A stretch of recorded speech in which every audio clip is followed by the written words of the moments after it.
So, Frencel, here we are again, sitting down to talk about a book, but not the book that we spoke about earlier. You now have written a new book, which is available for pre-ordering.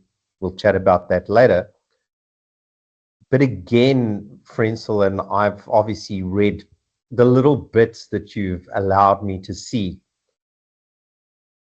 And I am exceptionally excited about reading the book, but not just about reading the book, about what the book means.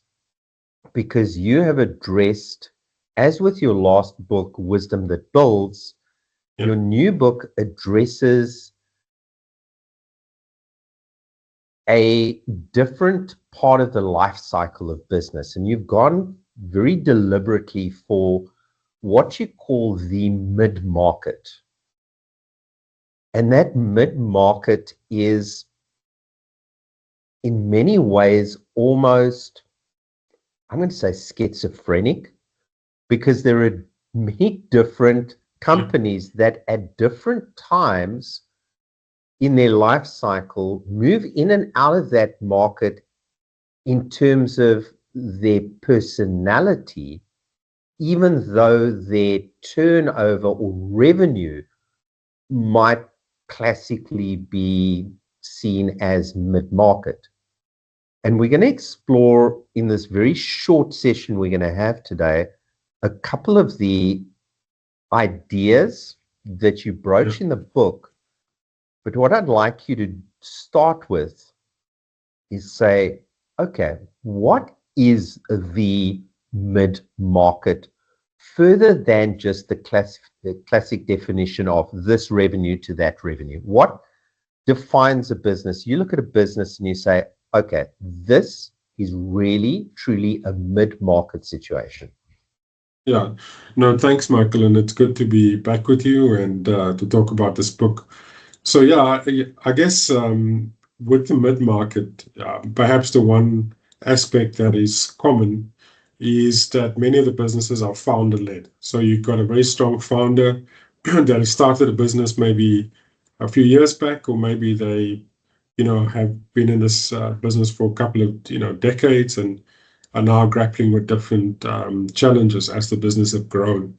And the way I started thinking about this issue is that, getting into the coaching space for the last year or so, coming from a consulting perspective, I realized that I've actually worked alongside a number of founders, in my investment holding private equity days, both as an FD, but then also at one point I was working alongside another founder-led business that was in the mid-market, and this business was also investment holding company, but I was in a different capacity. I was now the CIO in that business.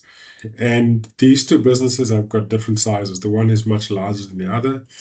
In my consulting days, I've also, which I'm still doing, I've worked with other founder-led businesses more in a consulting capacity, and some of those was much smaller. So the problems are not the same, right? They're different challenges, but there's a central theme in all of these businesses, that they are founder-led, and the founder deals with various, I would say, psychological aspects, the internal world of the founder, which I realized are not often discussed. When you think about the discussion that might be in the public discourse, if you go on social media or you go on professional forums, there's a lot of talk about scaling up. And in the process of writing this book, I've obviously looked at my own experience. I've also looked at other literature, people writing about scaling up. I've also looked at, books on strategy, leadership, execution, and so on. And I try to kind of, to present a case, a thesis in the book that is both, it talks to the realities of what these businesses face, without getting to a point where it's only about framework. So I do discuss frameworks in the book as well. I do discuss, strategy, leadership, and so on. But I wanted to understand exactly what are the challenges that these businesses face, and what are the things that you need to do to then bridge those. So from a kind of a technical standpoint in South Africa, the mid-market is defined as companies with revenue between 30 million and 1.5 billion. That's what business, the investment banks would say to you if you ask them. What I've realized as well, Michael, is that if you look at South Africa, but I think this is a worldwide phenomenon, that about 98% of businesses, if not more, never get to the 30 million. So if you consider that, there's a lot of discussion around SMEs, which are important and good. A lot of focus on SME incubators, on how to start a business and so on. But I don't think there's a lot of discussion in a holistic manner about how to grow a business that not only grows in size, but also grows in being an asset as opposed to just a job. And I've seen different manifestations of that. People have a business that are of size, but the business is still very much, it's not a liquid or transferable asset. And that's the theme that I'm going through. So what I'm trying to do in the book is, combine, the theoretical aspect, the academic, the kind of research aspect with real life examples and then practical frameworks to say, okay, fine, these are some of the things that I see, and this is perhaps the things that you need to think about. As a entrepreneur, as a founder, to build a business that thrives throughout the mid-market development, but also beyond that, and actually becomes an attractive asset for investors. And I think you've mentioned something there that bears taking a step back. And I love when I read your books, like I did with the first one. I sit with my telephone near me and I keep on photographing. I read this on Kindle, and I read the previous book on Kindle as well. So I'll photograph the screen and I'll share it. And I think you mentioned here transferability is a test of value. I love the one-liners that you have. And this is what you're talking about really here, is that transferability. Do you have an asset that has value in itself that can be transferred? And I think one of the important questions that is very seldom not asked by a founder, and it's one of the foundational questions that I ask when I enter into a coaching relationship with a client in a different market segment to the one that you're talking about, is why are you building this business? Because I normally get involved in either the turnaround or the startup phase of businesses. And I say, what is your intention? Are you building an asset that you want to manage and hand over to your children to manage? Or are you building an asset to sell? And it's important that one asks those questions. Now, you talk about three paths that a business is on. And particularly in that mid-market, those three paths are vitally important. Because if you are not even aware of which path you're on, which is the unfortunate thing, the chances of you having a scalable and transferable or monetizable asset, even though you may be generating revenue, the chances of you ever realizing the value that should be there are remote.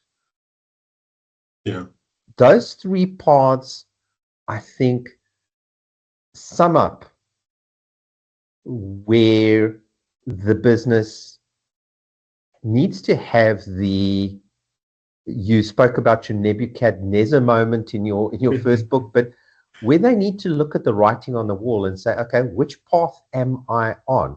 Am I on the path that I need to be on? What are those three paths, Frencel? No, thanks, Michael. And again, look, the best ideas, I'm sure you would agree, the best ideas are simple.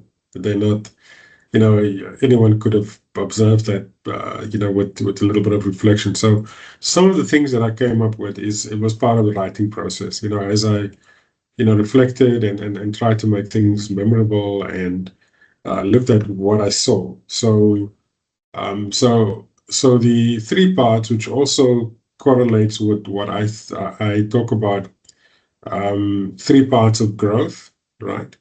And then I talk about sort of three choices that the founders have. So they're kind of related, and maybe we can get into the embellish a little bit about the kind of three parts of growth, but there are some overlaps. So when I talk about the choices that the founder makes, is that I talk about build to sell, then I talk about build to steward, and then I talk about build by default. Now, how did I come up with that? So as I was writing the book, I looked obviously at looking to find examples in my own life, in my own career, and then also in what's happening in the public space, because I think it's important that when we address our audiences, the information is kind of live and it's in front of mind. So there were two transactions that were happening around the time that I was just finalizing the book, and I thought, look, these are as you write and rewrite, these are excellent examples to use. So the one example was the disposal of a business by a man called Nathan Kirsch, I think his name is, who has got this big cash and carry business in the US. And he was now selling this business for a ridiculous amount of money, I think at $29 billion. So that's the one example that happened. And then there was another example here in South Africa of a beverage business. And this man was now selling his business after about 20 years of building this beverage business. So he was competing with these, with the, I suppose, the main brands, beverage brands, but doing it in a different, way, and targeting a different, LSM, so to speak. So for me, then, as I was thinking about this, then these two frameworks started developing. The build to steward, similar to one could think about Warren Buffett. He's built his business. He's 90 years old. He's not sold. He's obviously gotten a lot of cash out of the business, dividends out of it, and paper wealth and the likes. And that was kind of the example of this man who build his business. He always had this option because he was building the structure in his business, the strategy, the governance, leadership aspect, which I also talk about in the book. So he had all of these, but he wasn't necessarily pressed to sell. He's now towards the end of his life. He could have potentially, transferred the business to maybe his second generation of, his children and so on. But he decided to sell the business. So that's what I'm talking about, build to steward. It's a multi he's been building this for over many decades. Then the build to sell business is someone who realized that, growth and enterprise value, which I talk about a lot in the book, is not the same thing. So you can have a business that's growing, but it's not making enough profits or cash that can attract a reasonable valuation from an investor that sees that this is not just about a one-man structure. This is a proper business that actually has a growth thesis. And so this gentleman, I think his name is Ken Clark, he then built this business and then sold it to a company called Baroon Beverages. So I include those examples, and I try to paint a story throughout the book with similar concepts. So the readers introduce the concept, and then it kind of expands to that. Then I sort of said to myself, look, that's great. Those guys have done well, and we'll talk about how they got there. But the one model that I found personally in my career more prevalent in the mid-market now is the build by default. So in other words, a person starts a business, he's heard about scaling up, or he's maybe not even heard about that. He's just, gifted as an entrepreneur, and he builds this business, and it becomes of scale. He's got a team. I've worked with one company comes to mind where the business already had quite a big staff complement. It had a few, manufacturing plants, and it had reasonable revenue. It was not at the bottom of the mid market. It was now kind of a company with reasonable revenue, but it wasn't necessarily profitable. And It didn't have options. So for me, that's kind of a model of built by default. It's kind of, look, we're growing, we're opportunistic still. And it's not the only model. It's not the only example. There's more examples. And so that's what I mean. So my challenge to the reader, and this is also what I hope people will get out of the book, is to say, look, where am I? Where am I now in my path? Am I built to sell? Am I built to steward? Am I building by default?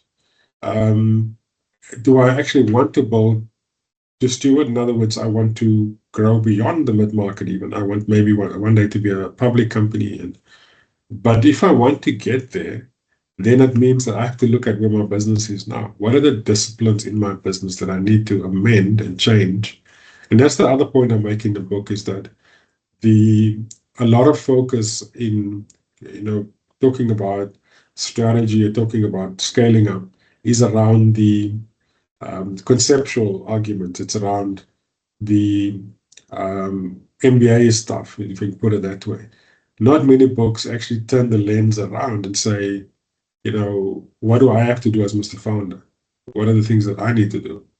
You see, so the whole entire book, and this is maybe a little bit of a link to the previous book, but the entire book is written with the audience in mind. It's not just about sharing concepts. It's about, how do I empower the reader to see his own situation in the book and apply these concepts I'm sharing with. Many of them are not necessarily completely new concepts, but it's just from a different angle. And I think, Frencel, one of the things that in the time that you and I have known each other, I've noticed how important that emotional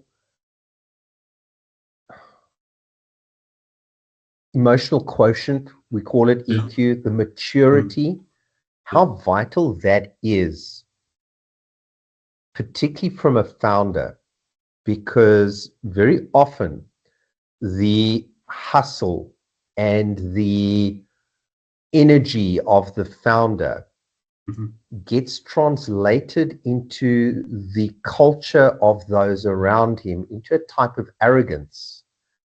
And we see companies in the South African concept, I can think of two major retail groups. One of the keys to sustainability of a business of that size, as you point out already in Wisdom That Builds, it comes across clearly as a theme. And if someone hasn't read that book, it's a good book to go back and read. But you talk about the founder's paradox, where the founder's greatest strengths eventually can become the business's greatest liabilities. Could you just delve into that a little bit? Yeah, so in the Wisdom That Builds, I talk about the brilliance and the brokenness of a founder.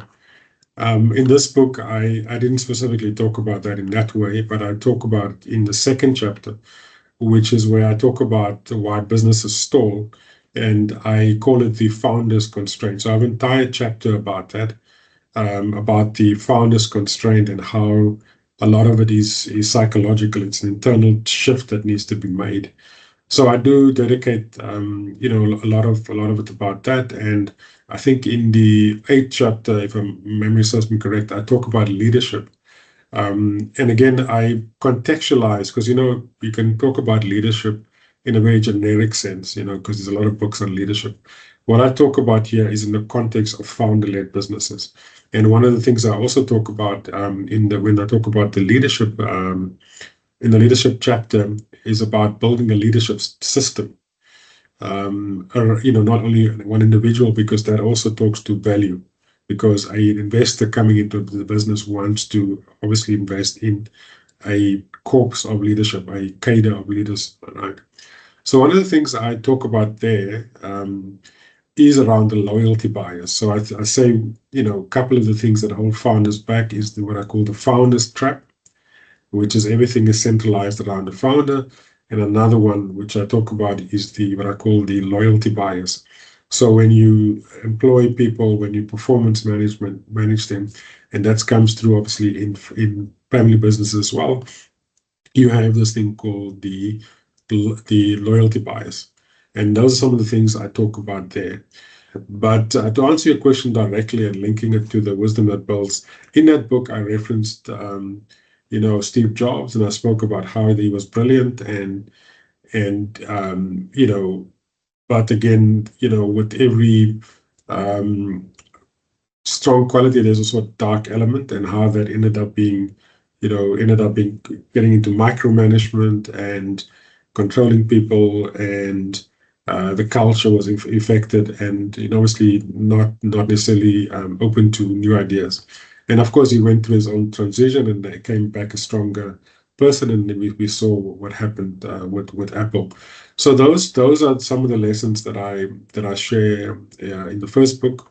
But in this one, I actually do talk about how what I call the founder's constraint, where the growth of the business is linked to the founder. For example, one of the things I talk about in chapter 2 is personal ambition.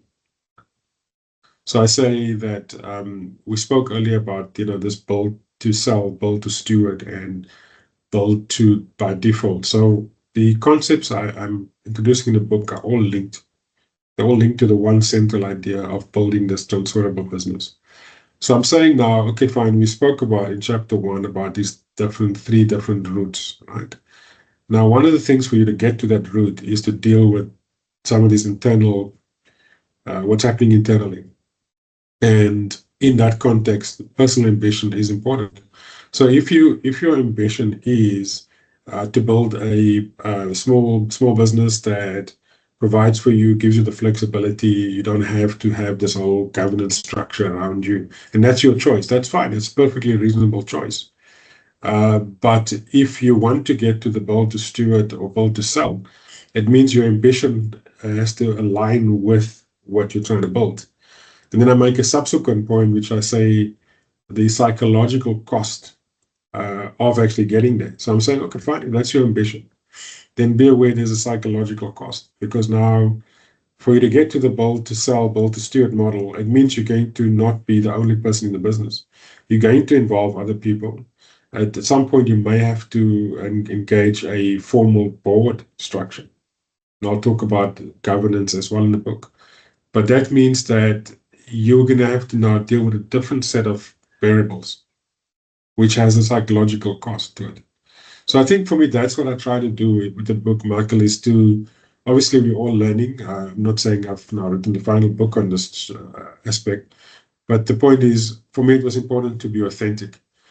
So while speaking only about strategy and about financial reporting, which I do in the book, about business model, which I do in the book, if you didn't holistically deal with the key constraint, which is really the founder, then I don't think you've presented a complete thesis, which is what I try to do.